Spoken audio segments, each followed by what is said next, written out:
OK, we're a bit pressed for time. Could we finish by 5? Fine, we'll adapt our presentation to respect your time constraints. Go ahead. We've split the presentation into 2 parts.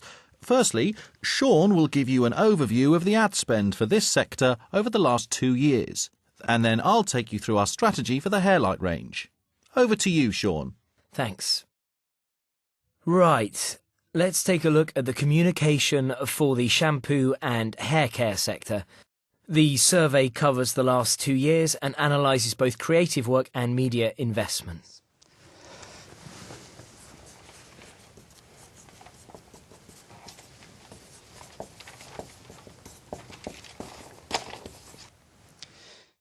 Starting with the creation, 2 approaches stand out in an extremely cluttered market. The first one... Cluttered? On the contrary, we've got more than 40% of the market with Noviel and subsidiaries.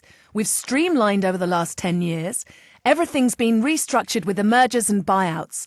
No, I'd say the market's less cluttered and we've got the lion's share. End of story. Well, you're right. When I talked about clutter, I was referring more to the number of products listed in supermarkets. This year's listings have shot up by 17%, as opposed to the sales, which have only increased by 5%. Yeah, true. Listings are all over the shop.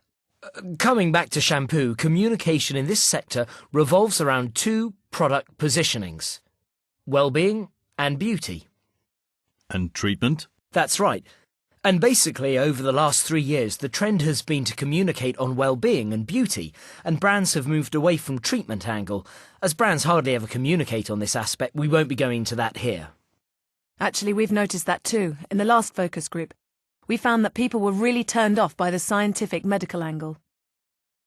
So, with this new segmentation, there are 2 main approaches to brand communication strategy. On the one hand, hair care.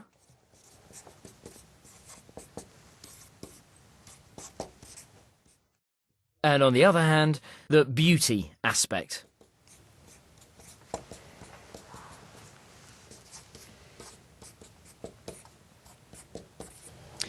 In the first case, the message is fashion and performance, and in the second case, the accent is more on seduction, glamour, and even the erotic dimension of the product. Yeah, I get the feeling that they go a little too far. In what way? Some brands are trying to break into the market with second-rate products by overdoing the glamorous sexy slant. I mean, an excess of glamour. The result is a disappointed customer, unhappy about quality, who then has doubts about the product, while they should be doubting the promise instead. And that has an effect on all the products in this sector. Right, most shampoos only have a shelf life of 2 years. Except ours. Which is a sign of a lasting product that has a very ephemeral market. As you know, there are only 2 other brands that have succeeded in building a strong image, Former and Capilla. As this chart shows, they are the biggest media investors alongside yourselves. I'd be interested to know how much they've spent this year.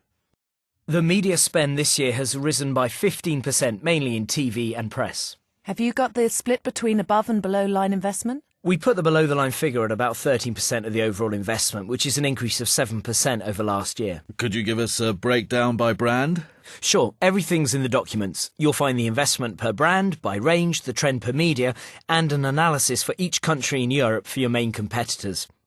So, to sum up, we are developing communication in a highly competitive market with high-pressure advertising dominated by 3 major brands that communicate for the most part on well-being. By the way, I wanted to ask you, Mr. Johnson, have you heard of the contest launched by Doven? Yes. The prize is a year's free haircuts.